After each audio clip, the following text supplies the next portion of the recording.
பார்டரில் உங்களுக்கு ப்ரைஸ் கிடைக்காம இருந்திருக்கலாம். அதுக்காக நீங்கள் சோர்ந்துடக்கூடாது. திரும்பவும் முயற்சி பண்ணுங்கள். நம்ம ஒரு மாதத்துக்கு முன்னாடி அனௌன்ஸ் பண்ணுறோம். கிட்ட நல்ல ஒரு சஃபிஷியன்ட் டைம் உங்களுக்கு கொடுக்கப்படுகிறது உங்களை தயார்படுத்திக்கிறதுக்காக.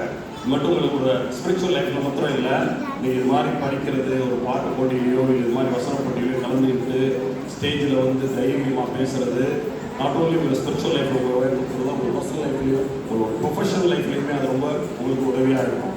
அல்லேலூயா. பேரண்ட்ஸ் தயவு செய்து பிள்ளைகளை கொஞ்சம் தயார்படுத்துங்க.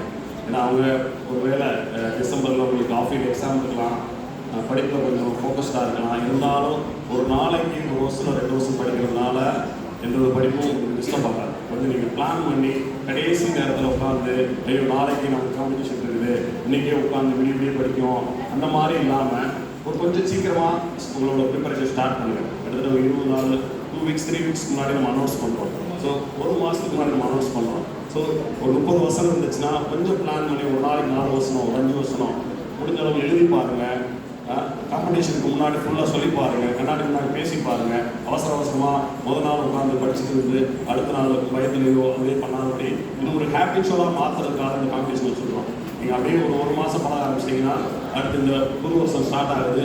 இந்த வருஷத்துக்கு ஓகே ஒரு நாளைக்கு 4 வருஷம் கணக்கில் நீங்கள் மனப்பாடம் பண்ண ஆரம்பிச்சிங்கன்னா 7-8 நிறைய வருஷம் நீங்கள் படிச்சிருப்பீங்க. அதுக்கு ஒரு சின்ன ஒரு ப்ராக்டிஸாக இதை எடுத்துக்கோங்க. தயவுசெய்து ப்ரைஸ் கிடைக்காதவங்க வருத்தப்படாதீங்க. இதை ஒரு ஸ்போர்ட்டிவாக எடுத்துக்கோங்க. இந்த வருஷம் உங்களுக்கு ப்ரைஸ் கிடைக்கல, அடுத்த வருஷம் இன்னும் நான் நல்லா ப்ரிப்பேர் பண்ணி இது மாதிரி நான் ப்ரைஸ் வாங்கணும்னு ஒரு வைராக்கியத்தோட நீங்கள் வாங்க. ஒருவேளை பேரண்ட்ஸ் சில சமயங்களில் ஜட்ஜ்மெண்ட்டில் ஒரு கான்ஃப்ளிக்ட் இருக்கலாம். வருஷம் நான் சொல்கிறது, நான் நிறைய காம்படிஷன் இது மாதிரி பார்ட்டிசிபேட் பண்ணியிருக்கேன், ஜட்ஜாக இருந்திருக்கேன். நிறைய பேரண்ட்ஸ் கொஞ்சம் ஐயோ என் பையன் நல்லா சொன்னேன், நான் கொஞ்சம் மிஸ் ஆகிட்டேன், இப்படி அவங்களுக்கு செகண்ட் கிடச்சி இங்கே செகண்ட் நான் அனௌன்ஸ் பண்ணுறதுக்கு முன்னாடியே சொல்கிறேன். இது மாதிரிலாம் எந்த வித வருத்தங்கள் இருக்க தேவையில்லை. நான் ஒரு ஃப்ராக்ஷன் ஆஃப் செகண்ட் அவர் திரும்பி இருக்கலாம் செஞ்சு நீ லீவாக கவனிச்சிருக்கலாம், அவர் கவனிக்காமல் இருக்கலாம். எல்லாம் ஒரு பெருந்தன்மையோடு எடுத்துகிட்டு இது வந்து நம்ம வந்து போட்டி உருவாக்குறதுக்காக செய்யப்படுகிற ஒரு காரியம் அல்ல. இல்லைங்களா? நமக்குள்ள ஒரு உணர்ச்சி இருக்கணும், நம்ம பிள்ளை நல்லா பார்ட்டிசிபேட் பண்ணுறது ஒரு நல்ல நோக்கத்தோடு பண்ண இந்த ஒரு ப்ரோக்ராம் வந்து நம்ம வந்து ஒரு காம்படிஷன் பேரில் வந்து அது ஒரு சலசலப்போ ஒரு கான்ஃப்ளிக்டோ வராதபடிக்கு பேரண்ட்ஸ் தான் கொஞ்சம் பிள்ளைகளை என்கரேஜ் பண்ணணும். ஓகேப்பா இந்த தடவை கிடைக்கல, அடுத்த தடவை நம்ம வாங்கிக்கலாம், கொஞ்சம் சீக்கிரம் ப்ரிப்பரேஷன் ஸ்டார்ட் பண்ணலாம் அப்படின்னு. எத்தனை பேர் செய்வீங்க? எத்தனை பேரண்ட்ஸ் ஒருவேளை கிடைக்காமலும் ஒருவேளை பையனுக்கு இன்னைக்கு நான் அனௌன்ஸ் பண்ணலை, ஒருவேளை கிடைக்கலனாலும் நான் வருத்தப்பட மாட்டேன், இது ஒரு ஸ்போர்ட்டிவாக எடுத்துக்கிட்டு அடுத்த வருஷம் என்னோட பிள்ளைகளை இன்னும் நல்லா நான் ப்ராக்டிஸ் பண்ண வைப்பேன். இத்தனை பேர் கமிட் பண்ணுறீங்க. அதே மாதிரி கிடைச்ச ஸ்டூடெண்ட்ஸுக்கும் ப்ரைஸ் அதை ப்ராக்டிஸ் பண்ண பேரண்ட்ஸுக்கும் என்னோட செயலேருந்து ஒரு பெரிய கரெக்ட் கேட்டுக்கலாமா? பசங்களுக்கும் பேரண்ட்ஸ் வந்து அவங்கள கைட் பண்ணணும். 2 பக்கம் இருக்குது. கிடைச்சவங்களுக்கும் சரி கிடைக்காதவங்களுக்கும் சரி எல்லாம் ஒரே மாதிரி எடுத்துகிட்டு அடுத்த வருஷம் இன்னும் நிறைய பேர் பார்ட்டிசிபேட் பண்ணணும். இந்த மாதிரி நல்ல வசனங்களை சொல்லணும், உச்சரிப்போட சொல்லணும், கான்ஃபிடென்ட்டோட பேசணும். நிறைய யூஸ்லாம் வந்துட்டு இருக்கிறீங்க. நிறைய பேர் வந்து இங்கே வந்து ஸ்டேஜில் இருந்து வசனத்தை சொல்லணும், ஸ்பிரிச்சுவலாக வசனங்களை தியானிக்கணும், வசனங்களை மற்றவங்களுக்கு போதிக்கிற அளவுக்கு நீங்கள் ட்ரெயின் ஆகணும். நல்ல ஒரு பிளாட்ஃபார்ம் இதை யூஸ் பண்ணிக்கங்க. கதை நாம் மட்டும் மேற்கொள்ளலாம்.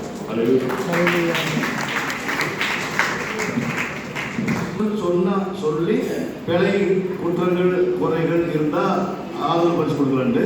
அதனால் அவங்க 2 பேருக்கும் ஆதரவு பரிசு தான் வரும், அந்த அகல்யா விஜய் மஸ்மீனாவுக்கு. ஆகவே 7 வயசுலேருந்து 9 வயசில் பரிசுகள் இருக்கிறது. அந்த பரிசில் முதல் பரிசை பெறுபவர் எம் ஜான்சி. 91 மதிப்பெண்களுக்கு ஜான்சி முதல் பரிசு பெறுகிறார். 2வது பரிசு எல்லாருக்குமே மார்க் இருக்குது. நீங்கள் யாரோட சந்தேகம் வந்தால் இதை கேட்டுக்கலாம், 2 மார்க்கு பார்த்துக்கலாம். 2வது பரிசை 98 மதிப்பெண் எடுத்து நைனிகா பிரைஸ்லி.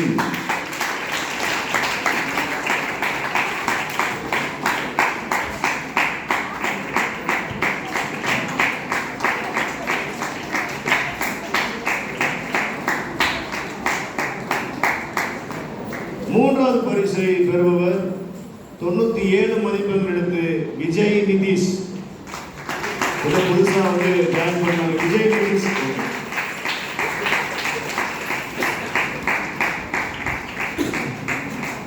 இப்போதான் 2 மாசமா வந்துட்டு இருக்கிறாங்க.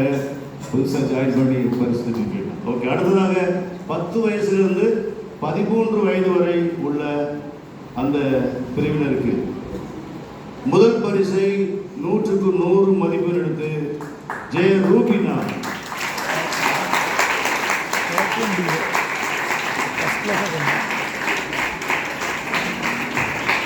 இரண்டாவது பரிசை 96 மதிப்பெண் எடுத்து மெர்வின் பிரின்ஸ்.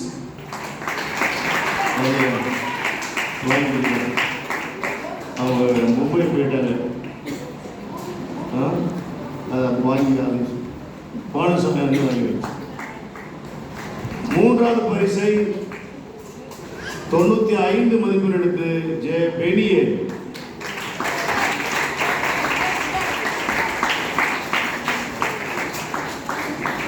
அதே போல 14 வயதிலிருந்து 17 வயது வரைக்கும் உள்ள பிரிவினர்களுக்கு 95 மதிப்பெண் எடுத்து ஜான் சாமுவேல் முதல் பரிசு பெறுகிறார்.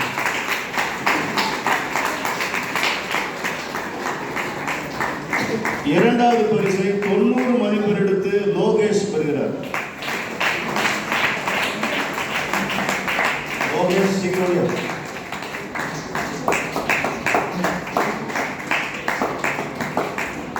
இதில் 2 பேர் தான் பங்கு பெற்றாங்க. அதனால 2 பேருக்கு தான் பரிசு. 3வது பரிசு இல்லை.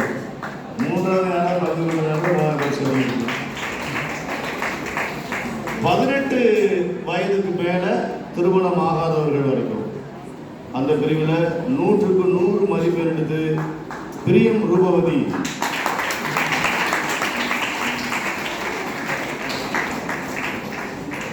அடுத்ததாக இரண்டாவது பரிசை 95 மதிப்பெண் எடுத்து ஆசிஸ் பிரீதா.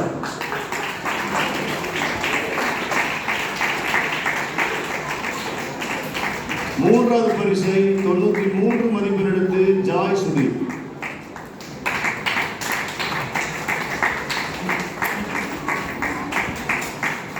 ஓகே, திருமணமானவர்கள் ரொம்ப போட்டியான ஒன்று தான். எல்லாருமே நல்லா சொன்னாங்க. பெரியவங்க கோவிச்சுக்க மாட்டேன்னு நினைக்கிறோம். முதல் பரிசை 99 மதிப்பெண் எடுத்து மரகத ரேவதி.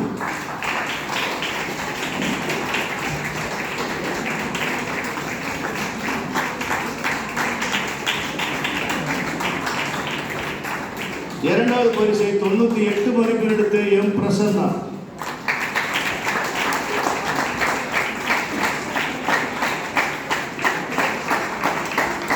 மூன்றாவது பரிசை 97 மதிப்பெண் எடுத்து எஸ் ஆக்னஸ் பாபி.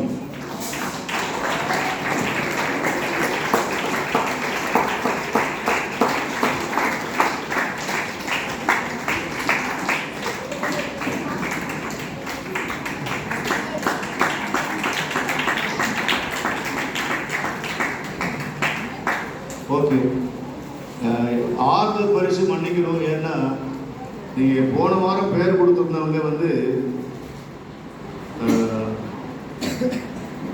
பேர் கொடுத்தவங்க ஒருத்தர் 28 பேர் தான் கொடுத்துருந்தாங்க. அதனால் அதை கணக்கு பண்ணி 10 பேர் தான் எக்ஸஸாக வர்றாங்கன்னு 10 பேருக்கு 6வது பரிசு வாங்கிட்டு வந்துருந்தோம்.